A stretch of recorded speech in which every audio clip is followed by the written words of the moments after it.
Olá, sou o professor João Arantes, da Universidade Federal de São Paulo, e dando continuidade ao nosso curso de TDAH e TEA, vamos falar um pouco sobre o espectro autista, né? Então eu peguei essa figura aqui, né, que quando a gente fala em espectro, né, a gente imagina que cada pessoa vai desenvolver, né, cada pessoa com TEA, ela tem diferentes habilidades, diferentes dificuldades, diferentes perfis, né? Mas de uma maneira geral, tem dois grandes grupos aqui de pessoas com TEA, né? 50% dessas pessoas elas desenvolvem o autismo clássico, que é chamado autismo clássico, entre aspas, né? Que é isso, né? São aquelas pessoas que têm dificuldades severas de comunicação, tem aquele comportamento assim bem repetitivo, né? E apresentam assim deficiência intelectual, né? A outra metade é um perfil assim que não tem atraso assim de linguagem. Antigamente eles classificavam essas pessoas como Asperger, né?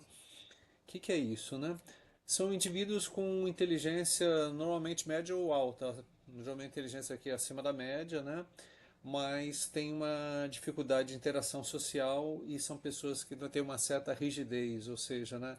Tem problemas aqui em relação à flexibilidade, né?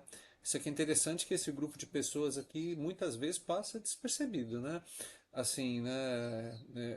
Eu já conheci algumas pessoas Asperger, né? De colegas meus, né? Na época lá da engenharia e tal. E assim, né? Que foram descobrir que tinha Asperger anos depois, né? Asperger, desculpa, autismo na. Antigamente era chamado de Asperger, né? Mas assim, foram descobrir que tinha autismo assim anos depois de formado, né? Por quê, né? Porque aquelas pessoas que a gente fala, não, esse cara aqui é esquisitão. As pessoas classificavam como esquisitão. Por que era esquisitão, né? Porque não interagia muito socialmente, né? Era muito rígido, né? E pessoas, às vezes, com inteligência assim, né? Pessoas brilhantes, né? Inteligência muito acima da média, né? Enfim. Então, quando a gente fala assim, espectro autístico, né? A gente está falando, espectro autista, a gente está falando nesse contínuo, né? Ou seja, cada pessoa com TEA tem um perfil único. Não dá assim para dizer, tem uma característica única, né? Agora, no autismo também ele pode vir acompanhado com outras condições.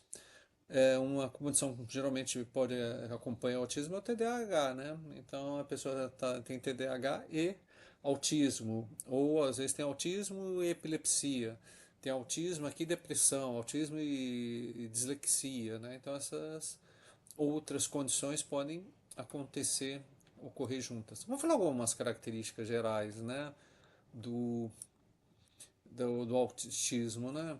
Bom, primeiro essa característica assim, de dificuldade de se comunicar e interagir com outras pessoas, né?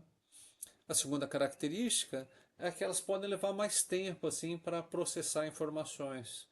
Então, principalmente essas duas características aqui estão muito relacionadas com o autismo clássico, né? Que é a dificuldade de comunicação, às vezes uma dificuldade severa de comunicação, né? E no autismo mais leve aqui já não é tanta dificuldade de comunicação, mas a interação, né?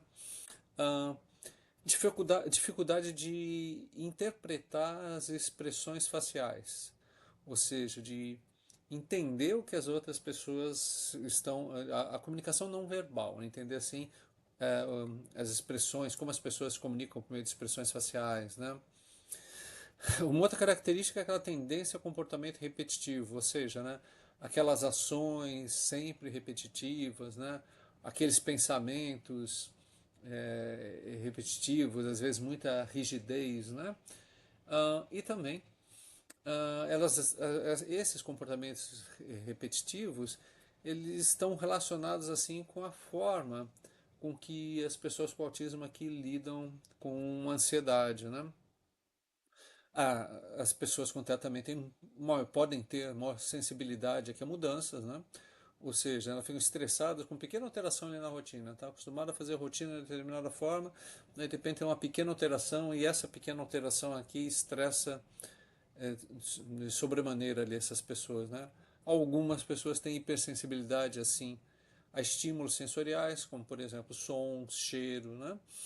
toques, né, luzes brilhantes, então, né, ela tem uma hipersensibilidade a isso, né?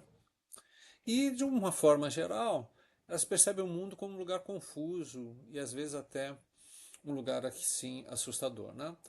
Então, nesse vídeo aqui, desculpa, e pode experimentar assim crises emocionais ou físicas, né? Por exemplo, a gente chama meltdown, assim, aquela crise emocional assim, né? Muito forte, né? Ou então retraimento, né? Que a gente chama de shutdown, né? A gente vai ver isso com detalhe mais para frente, tá bom?